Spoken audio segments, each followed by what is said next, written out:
اور میں نے کتابوں میں یہ بھی پڑھا ہے کہ حضرت ابو بکر صدیق رضی اللہ تعالیٰ عنہ جب ان کو آخری سانس ان کے تھے اور وہ اپنے اللہ سے ملاقات کرنے والے تھے تو انہوں نے بیٹی سے کہا کہ رسالت مآب صلی اللہ علیہ وآلہ وسلم کے کفن میں کتنے کپڑے تھے؟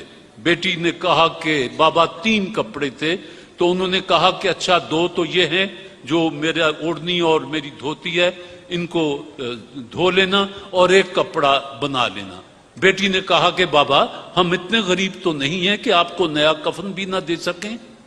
یہاں حضرت ابو بکر صدیق جو موت کے دروازے پر کھڑے ہیں ایک فقرہ کہتے ہیں کہ بیٹی نئے کپڑے کی زندہ لوگوں کو ضرورت ہوتی ہے، مردہ لوگوں کے لیے جو کچھ بھی ہو ان کو وہ کپڑوں سے بے نیاز ہو چکے ہوتے ہیں.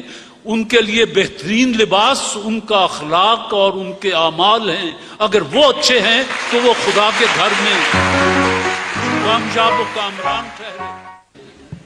سیدھے کپڑے کیوں پہنتا ہوں؟ بس پہنتا ہوں، میں اسی میں شہزادہ ہوں.